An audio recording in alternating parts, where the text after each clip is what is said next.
Christmas. We wish you a Merry Christmas. We wish you a Merry... Hello and welcome to Vlogmas Day 19. Woo!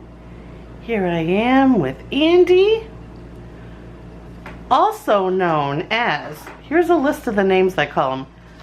I had to write them down because I couldn't remember them all.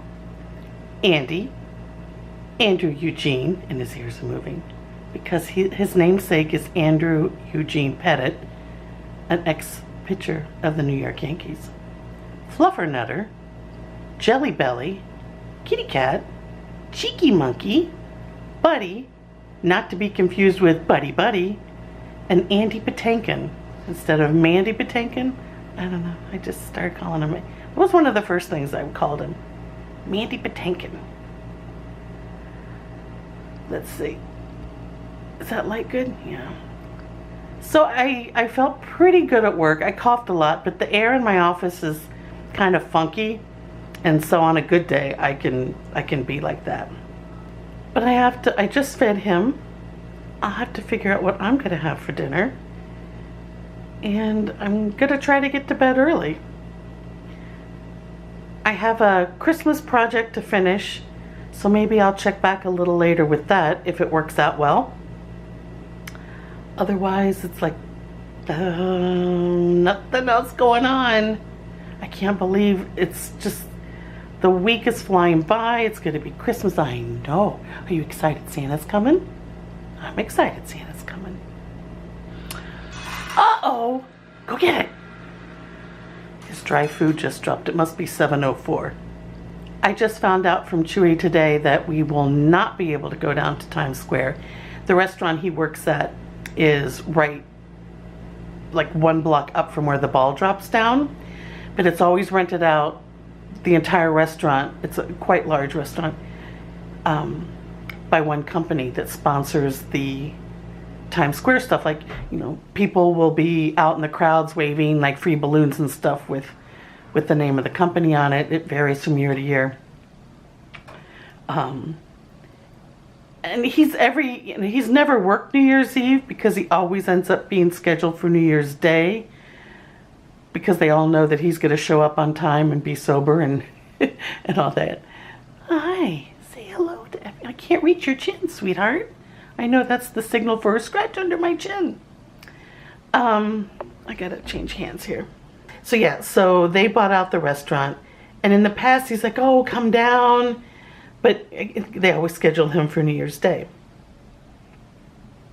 But then, you know, we go to bed at like 10 o'clock because he's got to be up at 4 in the morning. Which, you know, that's okay. It's not like, you know, we're big New Year's Eve celebrators anyway. Now, I have spent New Year's Eve at Times Square a couple times, but it was back in the mid-'80s. And, yeah, kind of been there, done that. You know, after you've done it a time or two, it's like, I'll just watch it from the comfort of my home, because then you can see all the entertainment and stuff better that way, and you can go to the bathroom whenever you want and eat whenever you need to.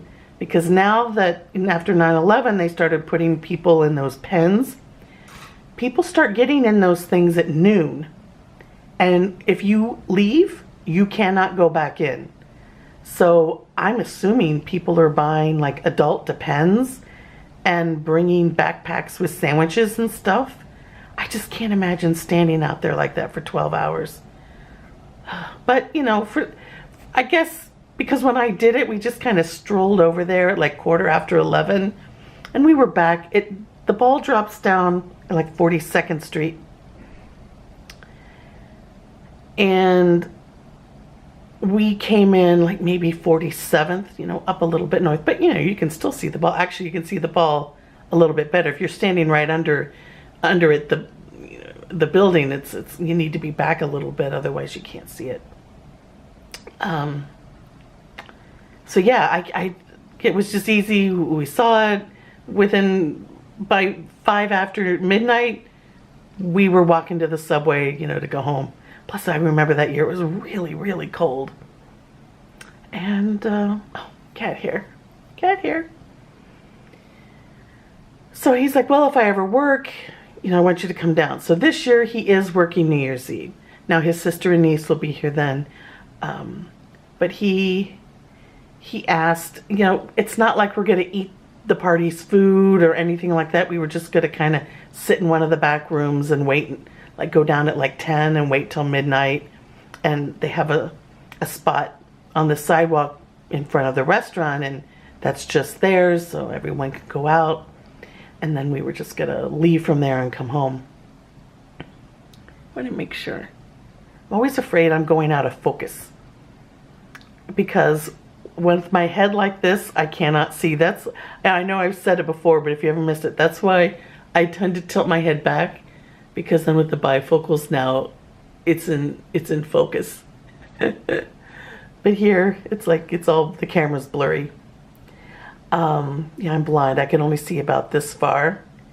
And then after that, everything's blurry.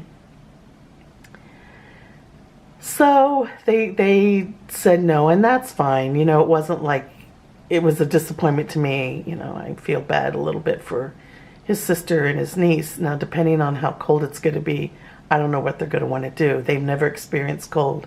And it's already going to be, because we're only 10 days out, they arrive on the, you know, next Thursday. So that's the only forecast I can see so far for the weather. It's going to be 22 when they get here. Yeah, that's going to be really cold for them. You know, we do have some gloves and scarves and stuff. I tend to not wear gloves, and it's got to be really cold before I wear them. I just don't need them. Plus, I'm not outside that much, because once I get to the subway in the morning, I don't come up, there we go, I don't come up out of ground. The subway lets me off underneath my building. Sorry, I got cat hair all over me. So, yeah. We'll have to see what they want to do. Otherwise, I'm happy to just, I know for me, I'm just going to stay here and be here in case they need anything. Well, we'll see. We'll play it by ear. So let me see if I can finish this Christmas project, show you guys, and then I'll fix myself some dinner. Well, I had gone back to Kmart the other day to get more ornaments for that bowl that I was filling. They didn't have any more of what I had already bought, and I didn't like anything else that was there, so I'm gonna have to wait till next year, which is fine. I'll get stuff, maybe I'll order it online on sale right after Christmas. So this is what I came up with. I keep fussing with it. It's still not sitting right. I think I want bigger bulbs, or ornaments is what I think I want. They're too small for this idea. And it still doesn't fill the top. Not that that's necessary, but hi buddy, you gonna help me? So yeah, I meant to like wrap the ribbon around it, but so many of the bulbs are getting lost. The camera's moving because guess who's rubbing on it? I know, Betty. I know, buddy. Oh, don't fall, don't fall. So it's not exactly what I want, but for this year, you know, it's gonna have to do. I want something maybe like twice the size of what these bulbs are now. I think that'll be, because I think the size of the bulbs to the size of the container, the proportion's not right. But, you know, I have all this ribbon. I have like 3 rolls of this stuff. It's really pretty. We used to wrap it in our tree as extra garland. But I think that's going to be it for today. Nothing too exciting. I want to get to bed early and keep on top of this and praying, you know, knock on wood. But so far, and it's not, I'm not going to say it out loud to jinx it. I don't know why I went through all that pantomiming. I'm hoping it doesn't move to my chest. There we go. I don't think there's anything else to add for this very, very bland Tuesday. Do you have anything to add? Do you have anything to add, sweet baby? Yeah, I think he wants special cuddle time. He's been following me around since he finished eating, so. Yeah, but this is his, all right, stop doing whatever it is you're doing and hold me and love me. You've been gone all day. So from our house to yours, we wish you a very wonderful Vlogmas Day 17. Right? It's 17. No. 19. I keep getting my dates confused because tomorrow's the 20th and it's the party. Yes, happy Vlogmas day 19. Having a day off is like complete. Plus I was kind of like, oh. Thanks for watching as always. We appreciate it. Bye.